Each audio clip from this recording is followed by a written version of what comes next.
Welcome to Driven, the Unscripted Success podcast, with your hosts, Mike Manino and Nariman Hamden, bringing you insights and stories on achieving personal, professional, and financial success. Hey guys, I'm Nariman Hamden, and this is Driven, Unscripted Success podcast. You can follow us on our YouTube channel, Apple, and Spotify. We've got a great guest on today. We have Jennifer Ohlman. Jennifer has been in the technology industry for about 16 to 20 years, specifically in real estate. She is at Compass currently, and she is their strategic growth manager in Southwest Florida. So she has expertise in real estate technology that propels the number one luxury brokerage forward, which is Compass right now. But I'm with Remax, so we don't know. I'm kidding.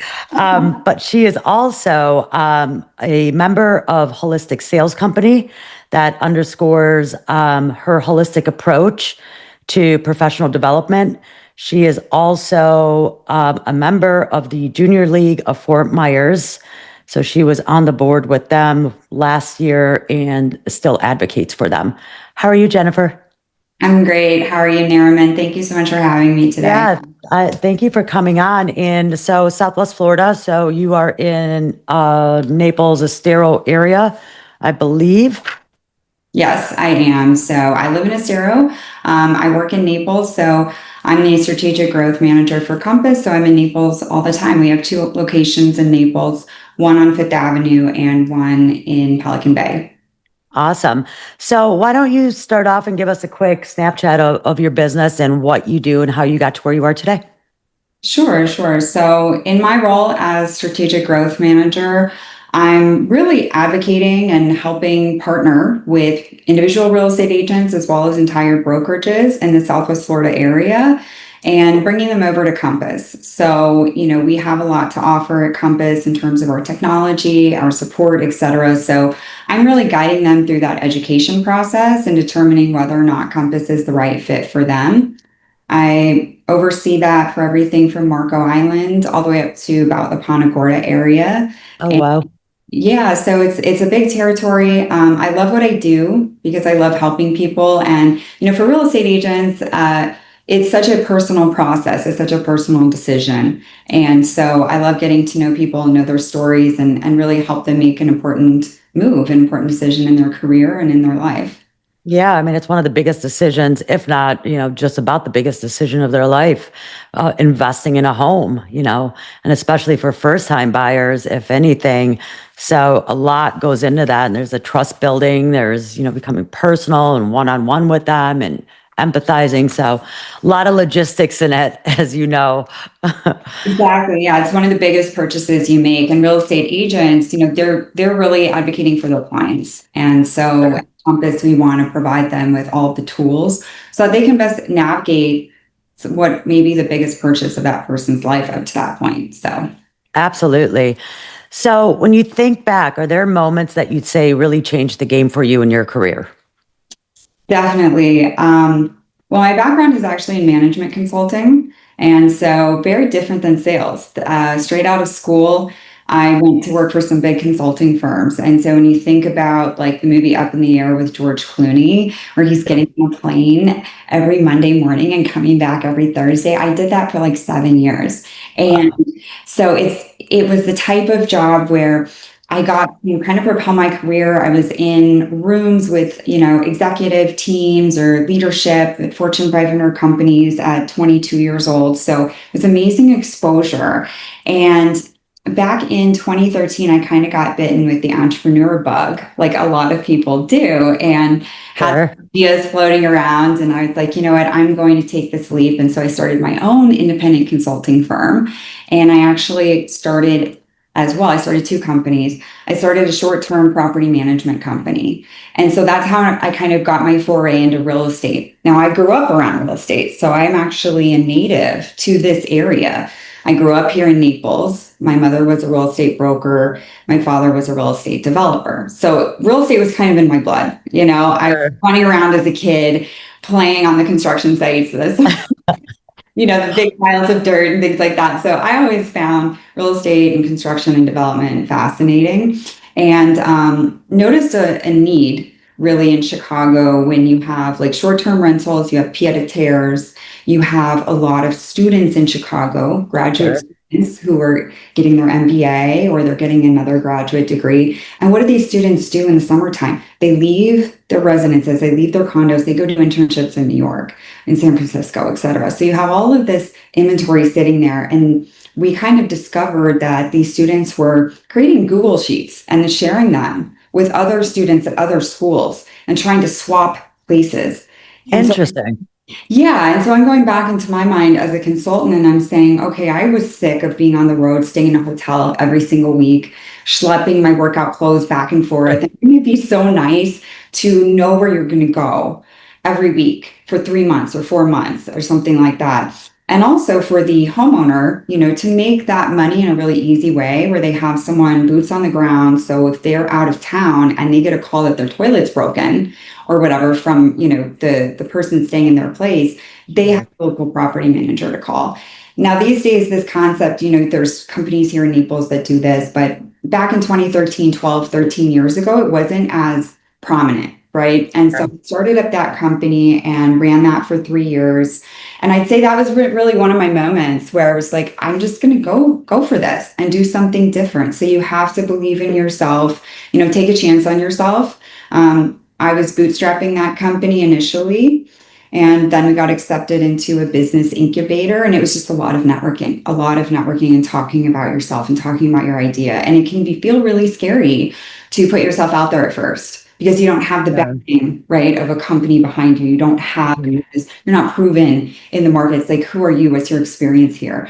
And so my, real takeaway from that was just put yourself out there and network and ask for mentorship, ask for help, ask for funding. People will work with you if they trust you and they believe in you. And so that kind of led me more from there onto my journey of working in tech and working in sales and working in startups, because really when you start a company, you are kind of selling yourself, right? Sure. Yeah. And you're building your story in order to sell yourself, to build those relationships and that trust so someone can invest in you. So a lot of logistics that go with that. I mean, entrepreneurship is not the easiest thing. It's not for everyone, that's for sure. But it is extremely rewarding, and on so many levels. So how do you deal? Well, I mean, you already dealt with taking that risk. That was a big risk that you did there. So let me ask you, everyone hits a bump in the road every now and then. Can you share a time when things did not pan out and how you got through it? Yeah, that's a great question. We all remember COVID. Yeah. One could have foreseen a worldwide pandemic, right? I had been in tech for about 4 years at that point. So I transitioned over. I was working in business development. I was working for an energy company, and I was very happy in my role. We were building brands, we were building businesses, like launching new products, things like that. And I really kind of fell into business development and sales, right? I did it because I was at a small company. We didn't really have anyone else to do it. So it was like, Jen, you go to the conferences. I was the only woman on the leadership team. And they were like, we're going to send you to these conferences. We don't really know even which conferences to go to because we were looking for business partners. Sure. So that's how I kind of got into BD. And I was like, wow, I really like this. And later on, I got headhunted. And I left that company and I moved to a brand new company that was launching an office in Chicago. So they were West Coast based. They wanted to launch up this office, get a core team to kind of get some customers in Chicago. So I'm like, this is a great opportunity. And it was a much better compensation structure as well. So I'm like, okay, I realize how much money you could make in sales, which, for all of us is also motivating, right? Sure. And getting rewarded for your effort. And so I start this company, I believe in March, and like literally 3 weeks later, everything shut down. So we were trying to launch a new business and acquire new customers in a market. And these are big customers. They're companies with like $1 billion plus in revenue. So I'm calling into United Airlines and I'm saying, hey, trying to get some deals, right? Trying to get added. The first step in any big company is you want to get added to their approved vendor list. Well, what happens in a worldwide pandemic? They shut all that down. They're not taking any new vendors. They don't know what's going on. Everyone's kind of in this wait and see. And that was probably the hardest thing that I've been through. And luckily, it wasn't just me. There were 6 of us, so we were all kind of commiserating together. But when you've built an entire business strategy and, you've set goals for yourself, and then you get thrown into a situation where you really, can't work it out, and it's out of your control, you have to. And so what I ended up doing that worked fairly well is networking with vendors that were already working in these companies. You have a lot of small firms, you have a lot of women-owned businesses, things like that already have these contracts, and we were able to essentially subcontract underneath them. And so that was kind of a creative solution. So, we were able to get our foot in the door, and then once people have seen your work, again, kind of that same thing, then they want to invest in you, they want to continue working with you. And so whenever you're in a situation where you're kind of running up against a wall, always try to be creative. And again, just network and just think of what else you can do, because that was a really, really tough time. And it lasted quite a while in Chicago. It was different than down here in Naples. It was shut down for quite some time, which was very tough. Yeah, which I understand that. I'm originally from Michigan, and Michigan was just as stringent during COVID as Chicago was, with the lockdowns, and that's how I wound up in Florida. So I call myself a COVID refugee, if you will, and moved my whole, just moved my whole family down here. And I mean, it was the best decision that we ever made for our family, at the time. And kids are thriving and everyone's happy. But it was a horrible time. I mean, it was. We have a lot of COVID refugees down here. A lot of COVID refugees from all over. We all sought refuge to the good old state of Florida. So what is a skill or habit you think doesn't get enough credit for contributing to your success? Well, I think for me, I always try to be the dumbest person in the room. So I think we've all heard of the smartest person in the room. There's actually a book about Enron and kind of, the fall of Enron and everything that happened. It's called The Smartest People in the Room. So it's a great read. But putting myself surrounding myself with people that are more successful than me, that I think are smarter than me. Mm-hmm. They say that, you are the sum of the 5 closest people to you. Sure. And so when I was earlier on in my career, especially as a consultant, fresh out of school, just a couple years into work, you really want to prove your worth and prove your value. And so initially I kind of had the mindset of like, if I'm going into a meeting, I'm the person they're paying, I need to have all the answers at my fingertips. And same with leadership. If you're leading a group of people, initially I thought, well, I need to come in and kind of tell people what to do, and have the answers. And what I learned over time is it's actually quite the opposite. You want to kind of lead from behind. You want to, there's managing and then there's leading. And so you really want to lead by example, but also lead from behind. People intrinsically want to be motivated. They want a sense of purpose, and they want to feel good about what they're doing. And so give people that creativity, give people problems to solve instead of coming to them with just dictating, what you think needs to be done. Sure.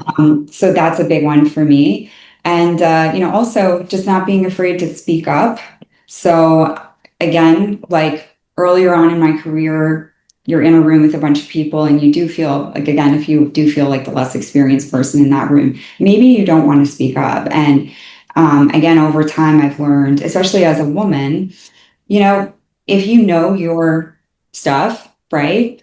Don't be afraid to speak up. And, even if you're in a room full of people, because once people know that you have something to contribute and you have something to say, well, that could open up other doors and other opportunities. Maybe you're going to get put on a project. Maybe you're going to get sent to a conference. Maybe you're going to get volunteered to do something that's really going to create an impact. So a quick story I have about that is when I was at the tech startup, the energy company, it's called Eligo Energy, and we were rapidly growing. And we had never really stopped because we didn't really have much of an HR department at the time. So we never really stopped to say, well, what's our mission statement? What are our core values? These things that as a new employee, you can kind of get behind and like we're all rowing in the same direction.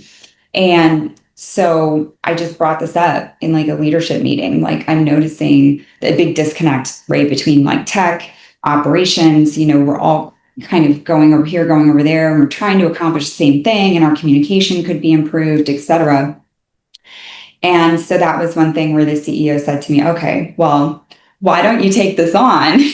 Why don't you do this? And I'm like, all right, I don't really, and I had some experience with like in consulting, I had specialized more on like the strategy side, but we did do like, if you're doing a big merger and acquisition, one thing you want to think about is the culture and like, how is the culture going to be affected? So I had some experience with that. And so I'm like, okay, let's do this exercise, actually coming up with like our core values as a company, and so there were like, we ended up getting a group of people together and kind of coming up with like what's important to us, and had like 5 or 7, I don't remember all of them, the core values, but like one of them, for example, that I remember was fail fast, fail forward. And so we thought, okay, this is something we want people to not be afraid to try new things, because that's how you're going to iterate. And so if you have an idea, speak up, let's try it, and let's figure out really quickly if it works or not, so that we can kind of move on to the next thing. So yeah, those would be kind of my 3 pieces of advice. That's pretty neat.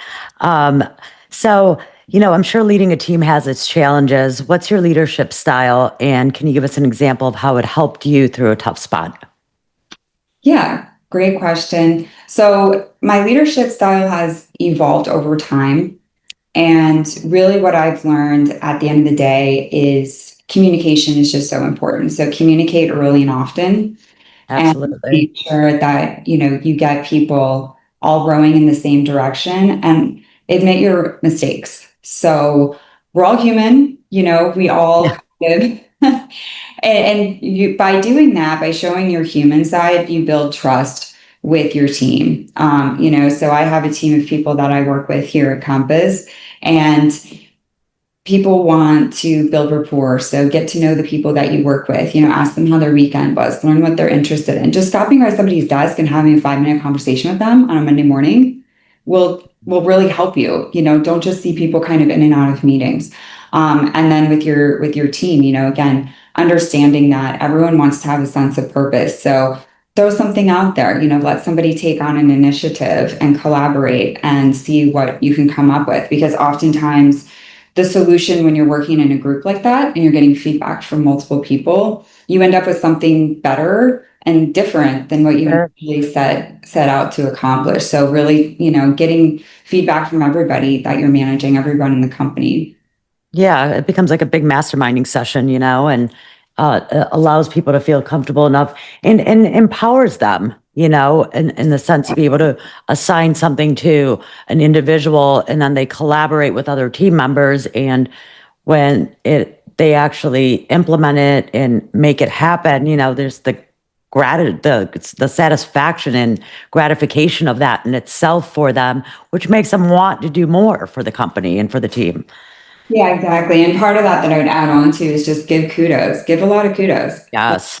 Every meeting that you have, people really feel good when they're publicly acknowledged for things. And so whether it's a win that they had that week, we'll do that in our meeting. Like let's talk about wins. Like, we don't just want to talk about the problems. Let's talk about the wins. Even if it's like, we threw a great happy hour for our agents, it may be something that you kind of was like, oh, we just have this, let's check the box, let's get it done. No, let's like celebrate it. And let's I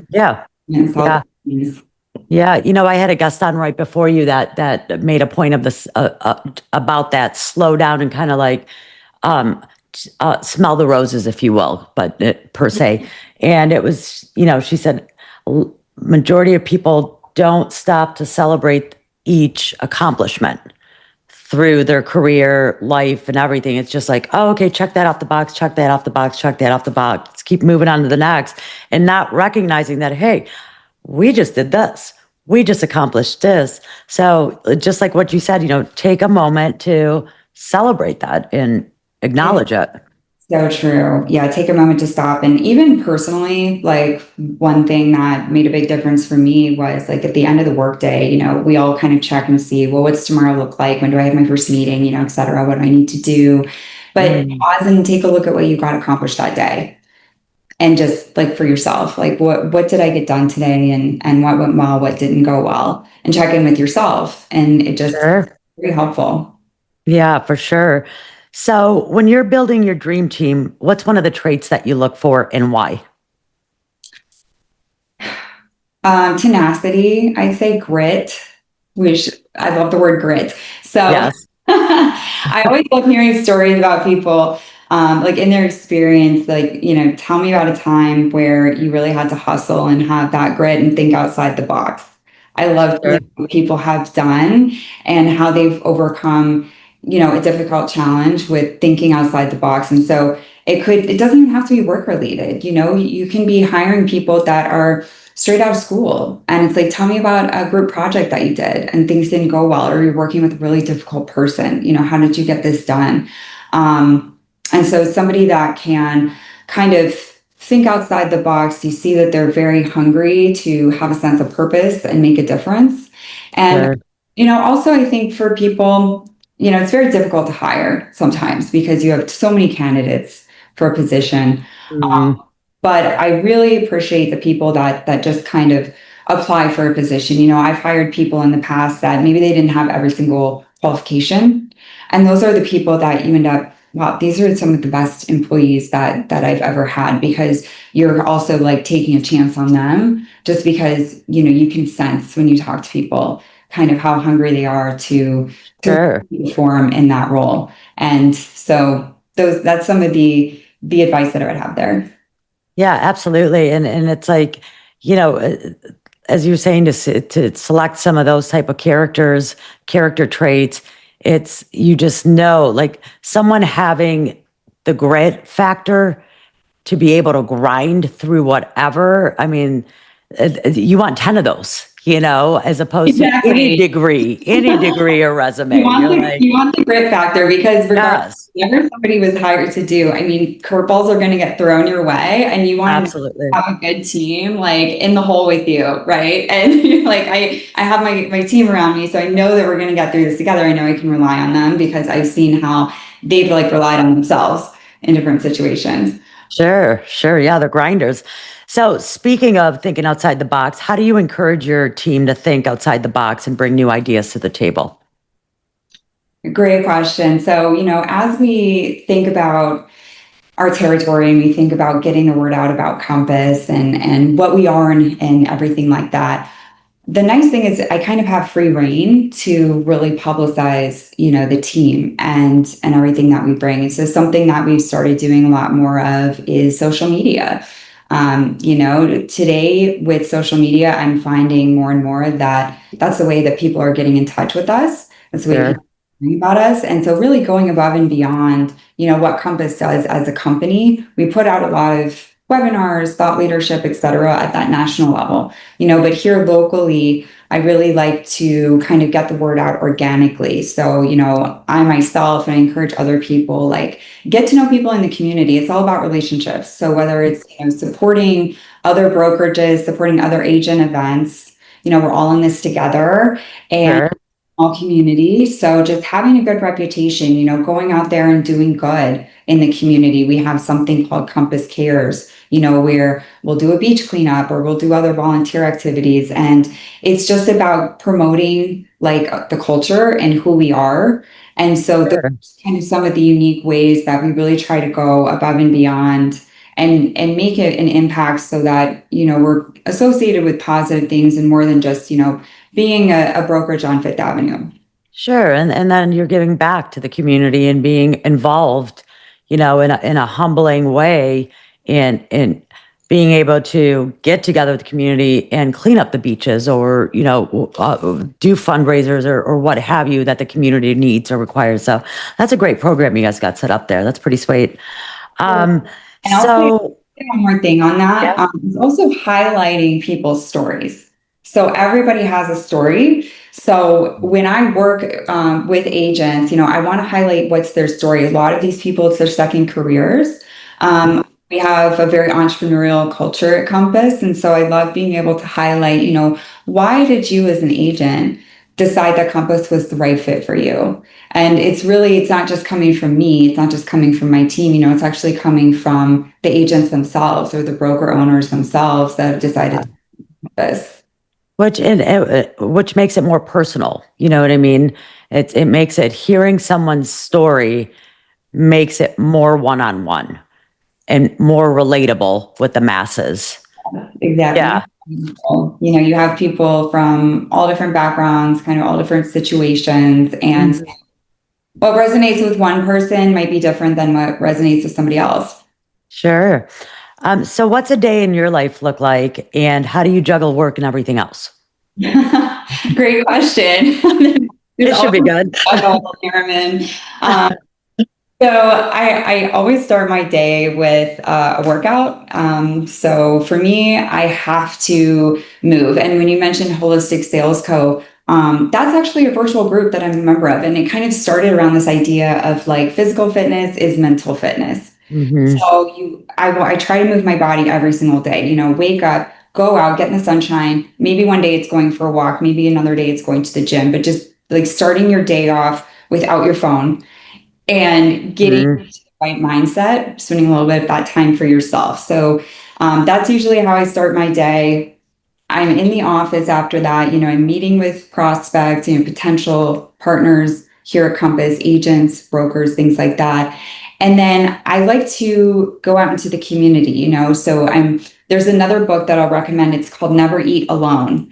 It's a great book about the power of networking. And so if I'm going to lunch or I'm going to an event, I always try to invite whoever I'm in the office with or whoever I happen to talk to that day, or, I'm going out to lunch. Well, let me go, with my friend here that I haven't seen in 2 months who's in the office today. And so just keeping on top of what people are doing, because you can see sometimes maybe I can make a connection for someone, connect them to somebody else that you have going on. So, again, just like, I don't want to say always be networking, because that can, it's more than networking. It's like relationship building, and like these people over time become your friends.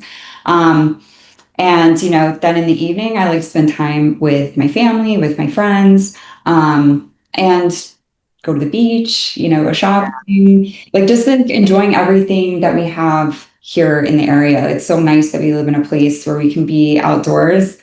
Yes. Like, all year long. It's, it's a little hot in the summertime, I would say. Yeah. Yeah.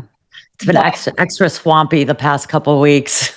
Extra swampy, but there's always so much going on here in Naples. I do have to say it's evolved so much since I was a kid. And I love to see how the city has grown, and I love all of the organic events that are popping up. New restaurants are opening up, new Sure.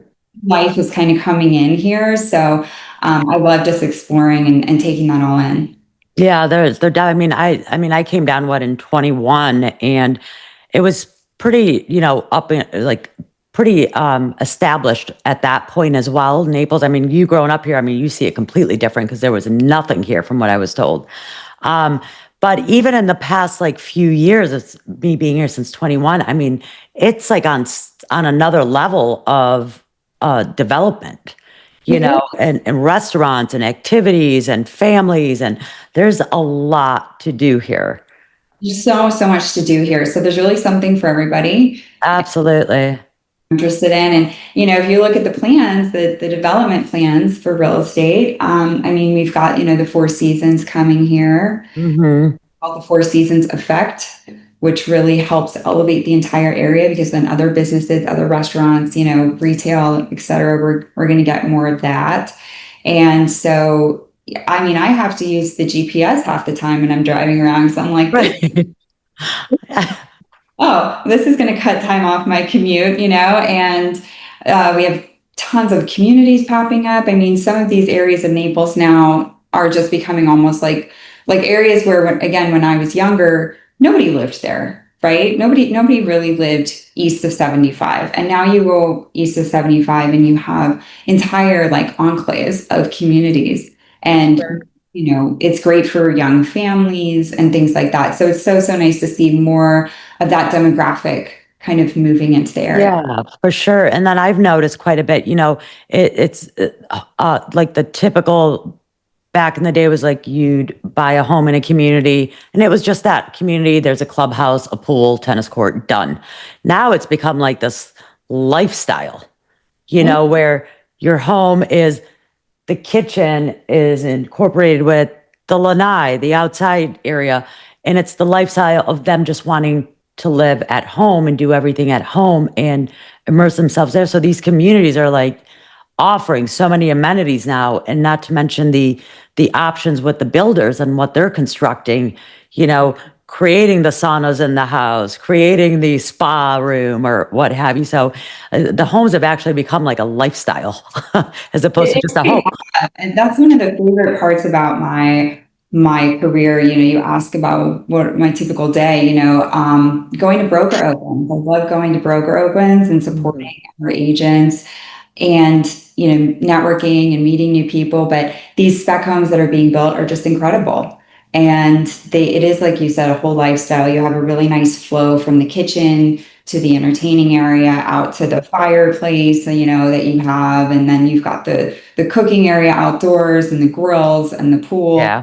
Features, and it's just like you don't need to leave. You just get a private chef to come and cook for you at your party, and you don't need to go anywhere. And you're done, and you can just have your hairdresser come right to the house. Yeah, your hairdresser, your masseuse, right? Life, but someone has to do it. You have a spa room for all of it. Right, exactly. I like closets too. I'm like, okay. Yes, closets are a big plus. That's for sure. Yeah. That is definitely a for sure. So I know you mentioned a couple books. So has there, this falls into this question. So has there been a book which you have suggested to, a podcast, or someone that's really changed the outlook or approach in your life? Oh, yes. So I actually have a couple of books that I think are wonderful for people just in life, right? Even if you don't work in sales, think about it. You are, in a way, you're selling yourself every day. We're going out there, we're meeting people we've never met before, we're interacting with them, we're communicating. And so just learning how to communicate better is so important. A book I recommend is Never Split the Difference by Chris Voss.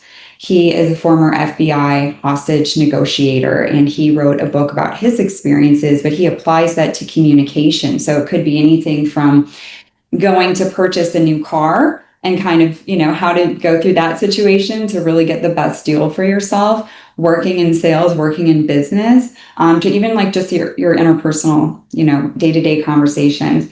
I also love the book, Can't Hurt Me by David Goggins. So he's, former Navy SEAL. He's an ultra marathon runner now, and his story is very inspiring. It's really just around mental toughness. And I think that is so important for us today. One of the key indicators of success is being disciplined. And that means doing things that you need to do, whether or not you feel like it, like day in and day out. That's a big factor in success. Just showing up, they say, is 90% of it, right? And I found that to be true in my life. Just show up. And what's the worst thing that's going to happen, And there's this idea around discipline where it's essentially like, let's say you don't feel like going to the gym. It's much harder for you to get off the couch and like put the gym clothes on and drive to the gym. That's the hard part. Like once you walk in the front door, it's not hard to get on the treadmill. Right. Then you're fine. And then you're fine. So when you think about it, well, what if I don't go to the gym today? Well, then I'm going to push it off till tomorrow, and maybe I'm going to feel worse about myself. Maybe I'm going to be more tired. I'm not going to have as much energy. So really, when you think about it, it's like delaying pain. So you either experience the pain now or you experience pain later. So the idea of discipline is all like, stop procrastinating, stop delaying that pain, and get it done now. So those are a couple books. And then on the podcast front, I love Lewis Howes, The School of Greatness. He had some wonderful guest speakers on there. So he's one that I listen to quite a bit. That's probably my favorite podcast that I would recommend. I think he's got a really, really good story. And I love how vulnerable he gets with both his own story as well as, the story of whoever he gets onto the podcast. So what's the name of that one again? The School of Greatness. School of Greatness. By Lewis Howes, former NFL football player who really just got into having a podcast, every episode will have a different guest speaker. It could be an author, it could be an entrepreneur, it could be a psychiatrist, all these different types of people. And so they really talk about all of these different concepts, but I always find something interesting to take away from that. That's great. Thank you for that. I'll have to definitely check that one out. So how do you tackle learning new things, especially stuff that's way outside of your comfort zone? I learn by doing. So I think I could have a tendency, talking about procrastination, to get into that analysis paralysis mode. And so sometimes it's like, just start. Just start working on something for 10 minutes, start working on something for an hour. If you don't know anything about it, do some research online, talk again, reach out to your network, connect with them, ask people questions, be open with your ideas and be open to feedback, and just start small. That's really the most difficult thing, is getting started. And then once you get the ball rolling on something, it can kind of take on a life of its own. Sure. And then, well, it sounds like things are going really well for you and your business. As you're looking towards the future, I was wondering if or how you create passive income, or if you have invested in the past. Yes, fantastic question. So I was actually a finance major in college. So I've always been of the mindset that you can never start saving too early. And so that's one of my advice is there's passive income, and then there's wealth creation. So Sure. think about wealth creation. I always advise people, like, always be saving, even if it's just a little bit, even if it's like 5%, 10% of your paycheck or whatever it is. Put a little bit away. Never underestimate the power of compounding interest. When you see that, when you think about that and you say, oh my gosh, like, I wish I'd started saving when I was 14 and I had my first job. Right. But yeah, in terms of passive income, for me personally, I invest in real estate. So I kind of have my investments, I do the stock market, I do crypto, things like that. Those are more like buy and hold type of investments. But when it comes to income, I've invested in and then rehabbed properties that I then turn around and I hold on to those and I rent those out. So I know some people flip homes and things like that. I personally like the idea of holding on to that asset, because real estate's only going to increase in value over time. And, I don't do the short-term thing anymore. I stick to like an annual tenant. But I've had pretty good luck there. And so that's something that I enjoy, and it goes in line with my interest in real estate. That's fantastic. So as we're wrapping up our interview, what exciting initiatives or plans do you have for the next 6 to 12 months? What do you got going on? Oh gosh, great question. Well, I'll start with professionally. We've kind of been talking about professionally here. But looking at Compass, it's very exciting because we're actually rolling out something called agentic AI. So this is going to be AI that's like incorporated into our tech platform, so that you as a real estate agent can talk to it, talk on your phone, in the app, whatever, and it'll actually do tasks for you. It'll email your client for you. It'll set up a collection for them, which is like a group of properties you want them to look at, like off the MLS. And so I'm pretty excited about that. I think it's going to completely kind of revolutionize how we work, because so many agents work on the go, work from their car, work from an open, anything like that. And then on the private front, kind of personally, I do an annual trip every year with my mother. It's a girls' trip that we do together. So this year we're going to Italy. I cannot wait. That's awesome. Never been to Italy before, so we're doing like the Amalfi Coast. So I'm really, really looking forward to that. And of course, I'm going back to Chicago over Labor Day weekend. So I still have a bunch of friends up in Chicago, and September is a wonderful, wonderful time to visit the city. And there's so much going on before it gets too cold. So I'm really excited about it. I like to keep in touch with everybody there. So I do have some trips coming up, and things like that. And that's what really keeps me going. I love to travel.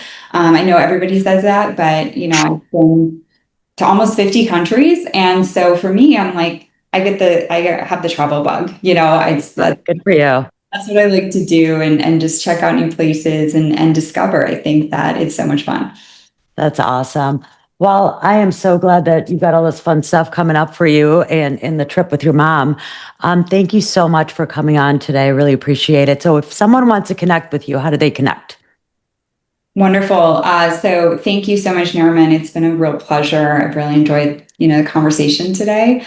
The best way to connect with me is going to be on Instagram. So you can follow me on Instagram. It's just my name, Compass Southwest Florida, with an underscore in between. So Jennifer_Ohlman_Compass_SWFL.